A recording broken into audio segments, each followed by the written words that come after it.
There's a particular kind of loss that nobody prepares you for. Not the loss of a person, not the loss of a relationship, the loss of the version of yourself that existed inside what you've built.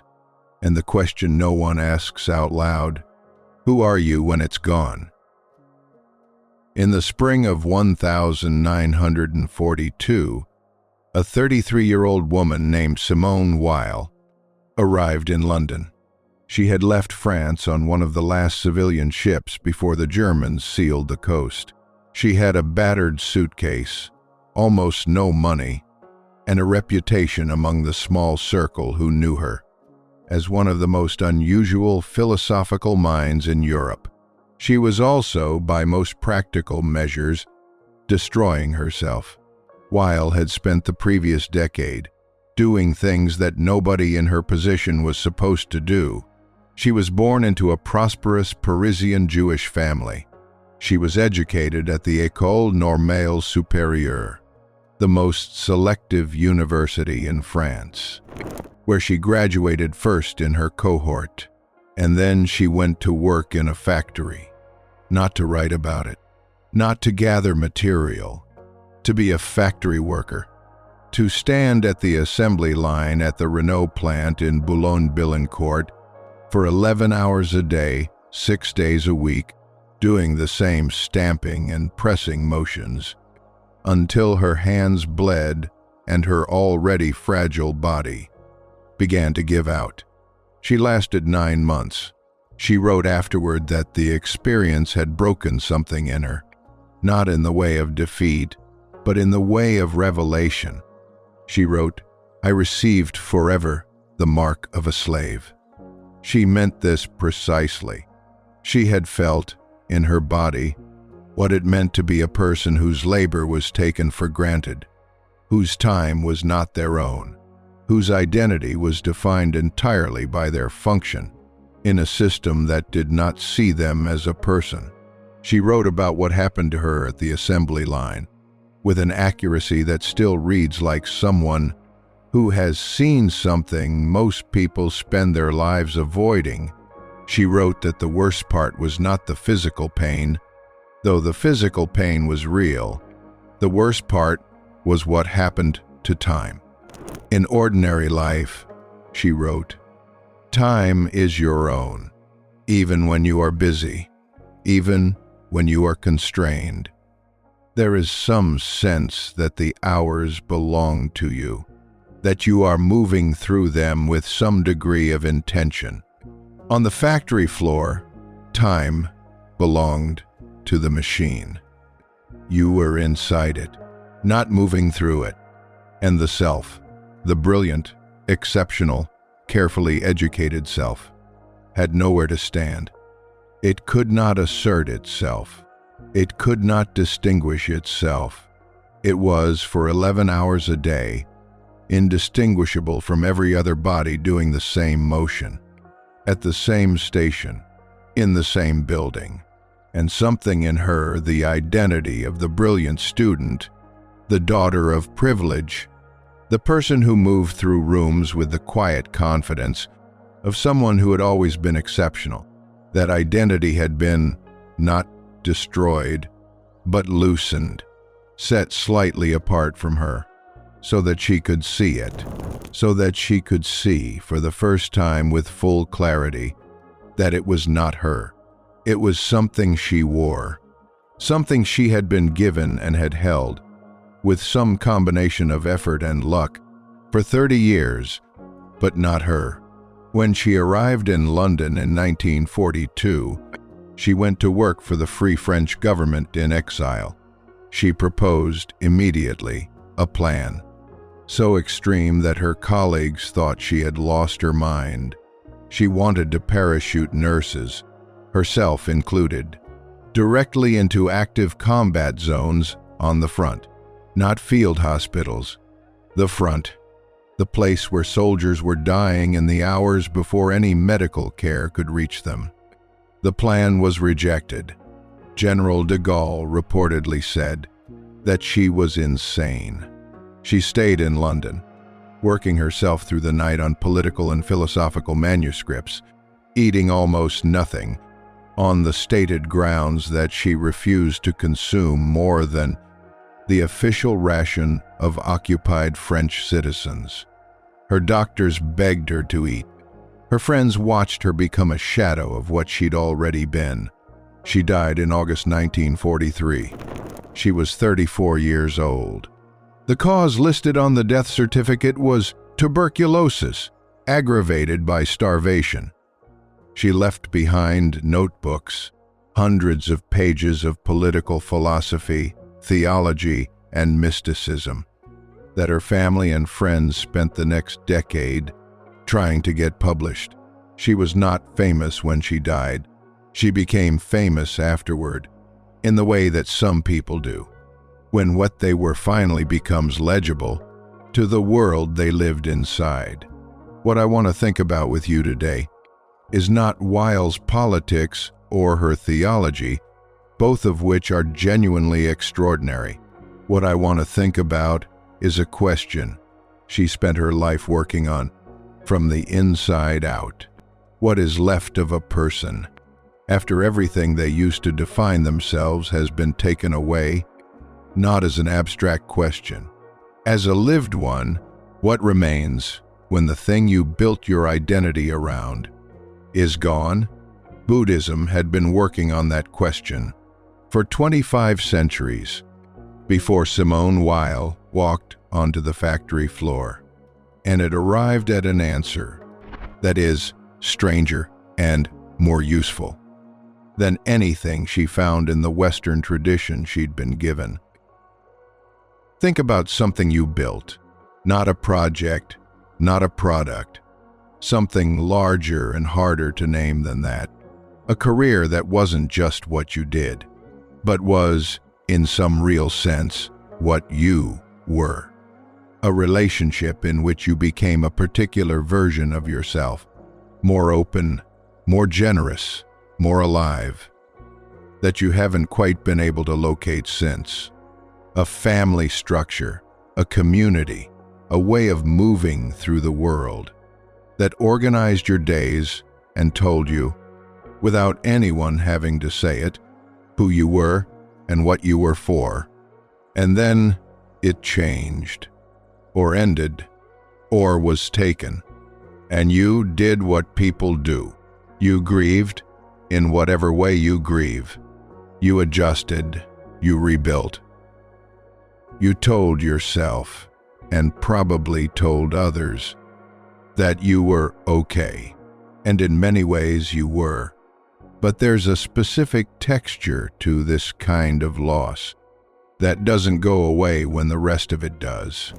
It's the moment when someone asks you what you do or what you've been up to, and you feel the answer forming before you've decided what to say, and you realize the answer is shaped by something that no longer exists.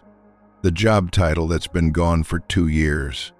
The relationship that was the organizing center of how you described yourself to strangers. The community you were embedded in that has since dispersed or dissolved. Your mouth starts to form the old answer, and then you catch it, and there's a half second of blankness before you find the new one. That half second. That's what this video is about.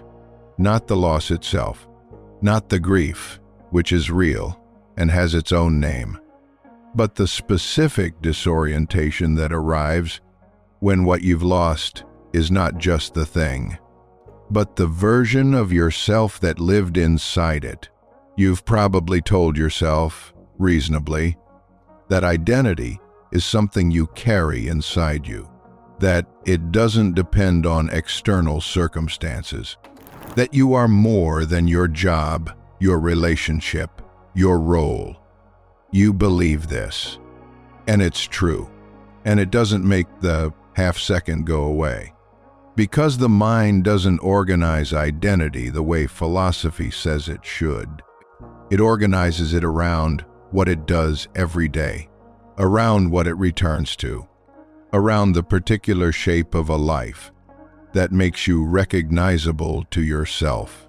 When you wake up in the morning, when that shape changes, when the structure that held the self in place is gone, something disorienting happens that is not grief and is not despair, and does not have a name in most people's vocabulary. Buddhism has a name for it, and understanding that name changes how you move through the half-second. The concept I want to introduce is not one of the famous ones. It doesn't appear on meditation app, home screens, or in self-help books with clean covers. It's called Vibhava Tanha. Tanha, as we touched on in the last video, means craving. But Tanha has three forms. The first is Kama Tanha, craving for sensory pleasure. The second is Bhava Tanha, craving for existence, for continuation, for becoming. The third Vibhava Tanha is the strangest. It is craving for non-existence. Not death, exactly. Not nihilism. It is the craving to not be the version of yourself that is currently in pain. The desperate wish that the person who is standing here with this particular loss, this particular wound, this particular shape of absence where something used to be, would simply stop being, would be replaced by a different self, one that had never been through this, one that was intact. You felt this, the wish in the middle of real grief, that you could just skip ahead, that you could wake up already on the other side, that the person who is hurting right now could be elsewhere. Vibhava Tanha is the mind trying to escape itself by erasing the chapter it's currently in. And here is why this matters. When we lose something that was central to our identity, a career, a relationship, a way of being in the world, we don't only grieve the thing, we grieve the self that was organized around it. And the craving to escape that grief becomes, very easily, a craving to escape the self that is grieving, which means we start moving very fast, taking on new things, new roles, new projects, filling the space before it has a chance to be empty, becoming busy in the particular way that is not enthusiasm, but avoidance, the kind of busyness that feels purposeful, but is actually just the mind trying to install a new identity before it has to sit with the loss of the old one. There's a researcher whose work is useful here. George Bonanno is a clinical psychologist at Columbia University who has spent 30 years studying how people respond to loss. His most important finding, the one that most surprised him, is that the majority of people are more resilient than trauma theory predicted. Most people, after significant loss, do not develop prolonged grief disorder. They pass through genuine pain and return, over time, to roughly their previous level of functioning. This finding is often cited as good news, and it is. But Bonanno also found something less frequently mentioned. The people who recovered fastest were not always the ones doing best. A subset of fast recoverers had achieved their recovery not by moving through grief, but by moving around it, by reorganizing their identity so quickly around new structures that the loss never fully registered. These people were functional. By most measures, fine. But years later, something often surfaced. A delayed grief, a belated reckoning with a loss that had never been properly inhabited. The self had moved on, but the wound had not. Buddhism doesn't frame this as pathology. It frames it as the inevitable consequence of vibhava tanha, the craving to skip the chapter you're in. When you skip it, the chapter doesn't disappear. It waits. Now, here is the part that takes some sitting with. The Buddhist tradition does not say, grieve slowly. Take your time. Feel everything before you move on. That is good contemporary therapeutic advice. But it is not quite what the teaching is pointing at. What it points at is something stranger. It says, the self you are grieving was always already not the fixed thing you thought it was. The career, the relationship, the structure that held you, they did not create you. They were, in the Buddhist frame, a temporary scaffolding around something that was never located in them in the first place. Think about the scaffolding around a building under construction. From a distance, in the right light, you can mistake the scaffolding for the building. It has the same rough shape. It fills the same space. But the scaffolding is not the building. The building can stand without it. In fact, the building can only fully reveal itself after the scaffolding comes down. The word the tradition uses for this something, the building behind the scaffolding, is Buddha nature, a term so frequently misused that I want to be careful with it. It doesn't mean you are secretly enlightened. It doesn't mean you have a soul in the Western sense. It doesn't mean that underneath your personality, there is a perfect, peaceful version of yourself, waiting to be uncovered like a prize. It means, more simply and more strangely, that awareness itself. The fact that you are here, registering this, experiencing the texture of this moment, does not require the scaffolding to exist. It was here before the career. It was here before the relationship. It was here before the version of yourself you spent the last decade building, and it will be here, in some form, in some future configuration of this person, after the current structure of the self has changed. This is not consolation. It is not the same thing as saying, you'll be okay, or this happened for a reason, or any of the other things people say when they don't know what else to offer. It is an invitation to notice what is still present, even now, in the middle of the loss. Not to be grateful for it, not to perform acceptance, not to rush toward it as though it were a destination, just to notice. The awareness that is registering the loss is not itself lost. That is a small thing, and it is not nothing. Simone Weil had a concept she called affliction, malheur in French, which carries more weight than the English word. Affliction is not simply suffering. It is suffering that attacks the roots of identity, that reaches into the structure of a self and loosens what was fixed. She thought affliction was the specific condition in which something real could be seen. Not because pain is noble, not because suffering is instructive, but because affliction removes the buffer between a person and the present moment. The comfortable self, the one organized around roles and structures and identity, has many ways of not quite being present. It is busy. It is planning. It is managing. Affliction strips those mechanisms. And what is left?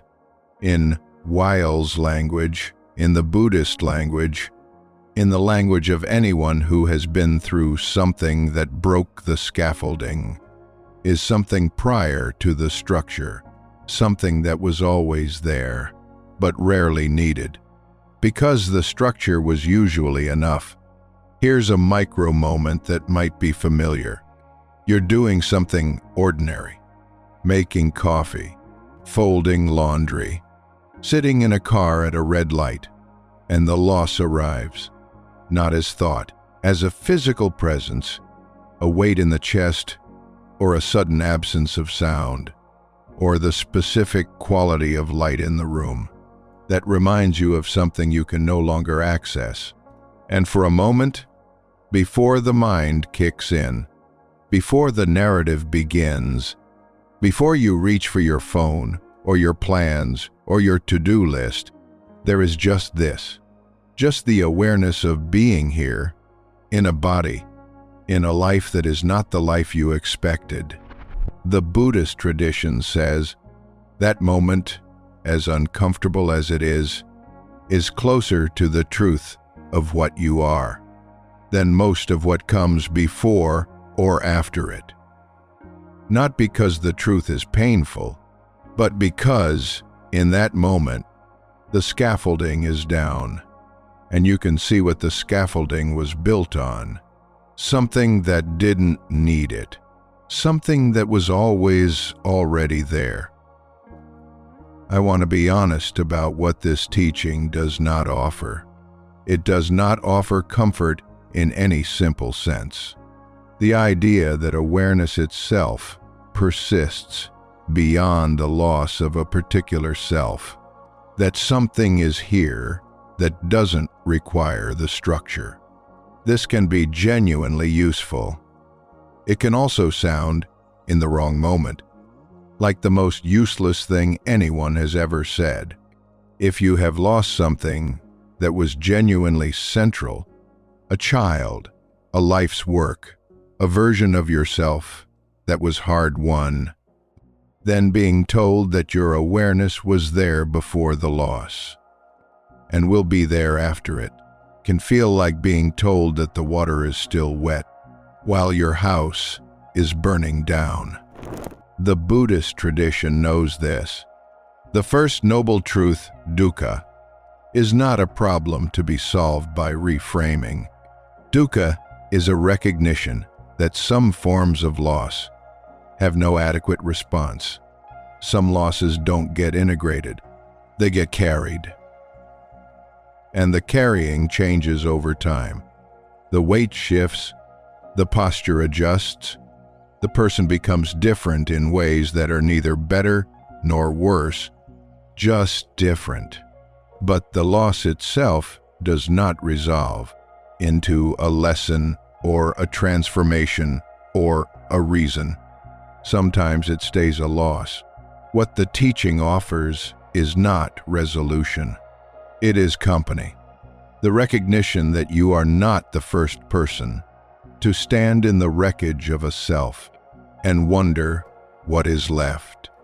That this has happened to people before you, to Simone Weil on the factory floor, to the wandering monks of the early Sangha, to every person who has ever had the structure knocked away.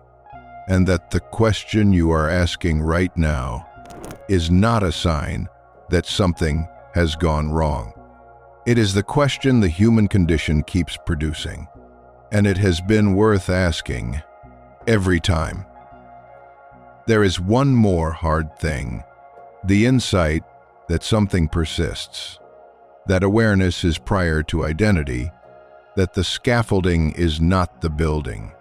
This insight is not the same as feeling okay.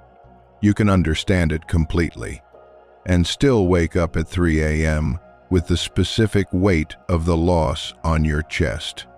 The understanding does not cancel the grief.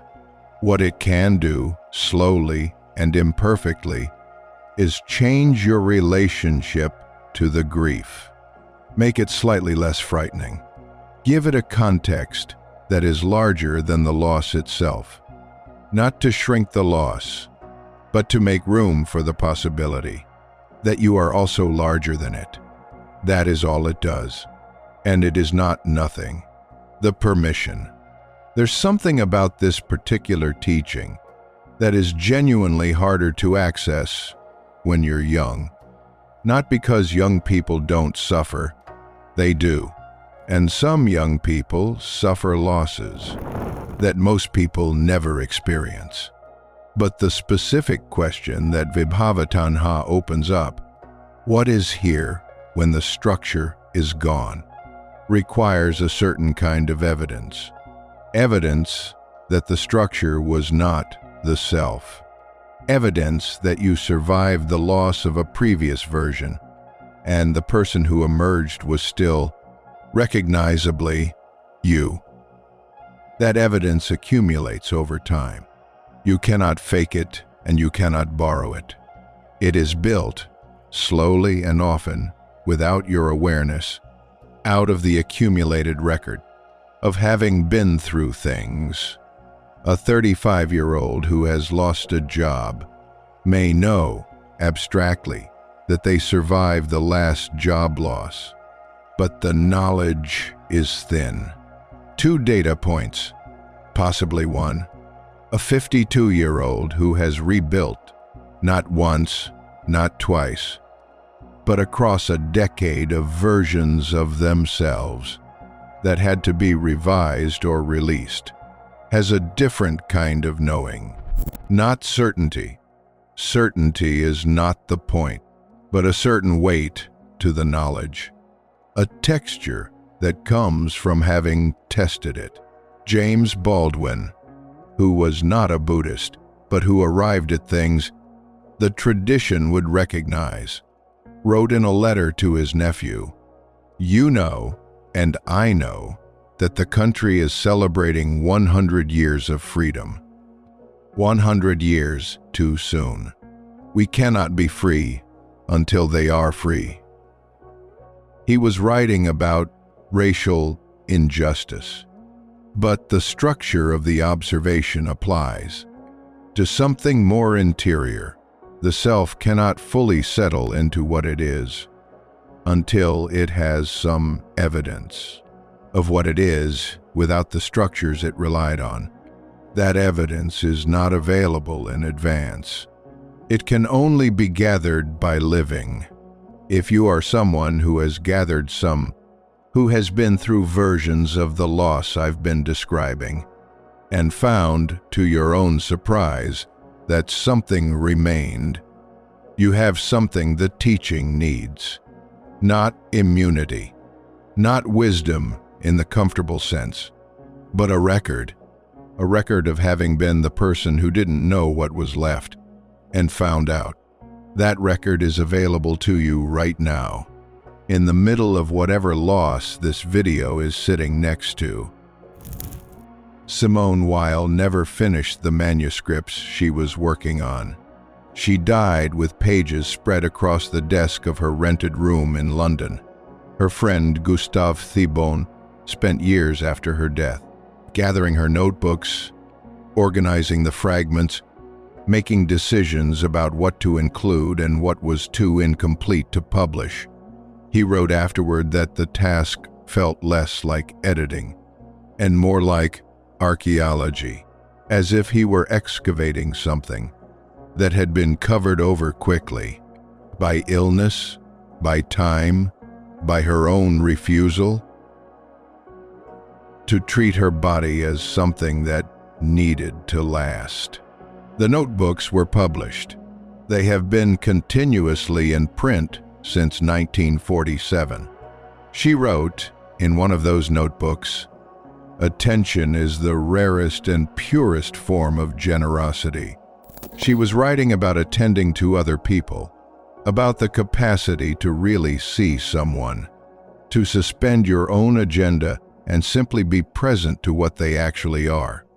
But the sentence works in another direction too, to attend to your own experience, to really see what is happening in you, without the overlay of what you wish were happening, without the rush to the next chapter.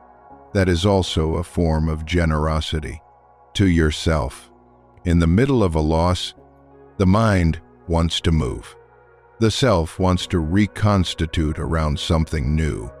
The craving for a different chapter is real and understandable, and exactly what Vibhava Tanha describes. The teaching does not ask you to stop the craving. It asks you to see it, to notice, just for a moment, that you are here, in a body, in a life, and that the loss you are carrying is being carried by something that was not created by what you lost, something that will not be ended by its absence. You don't have to know what that something is. The noticing is enough. There is one small thing I want to offer. The next time you find yourself in that half second of blankness, the pause before the new answer, the moment between who you were and who you are becoming, instead of moving through it quickly or smoothing it over or finding the next thing to say, just let it be a half second. Not dramatic, not meaningful in any way you have to perform, just a pause, a brief, private acknowledgement that something is here, that exists before the answer, that the person who doesn't know yet is also a person. Weil called it attention. The Buddhist tradition calls it bare awareness. You can call it whatever fits. The practice is the same. Stay, for a moment, in what is actually true, before you decide what it means.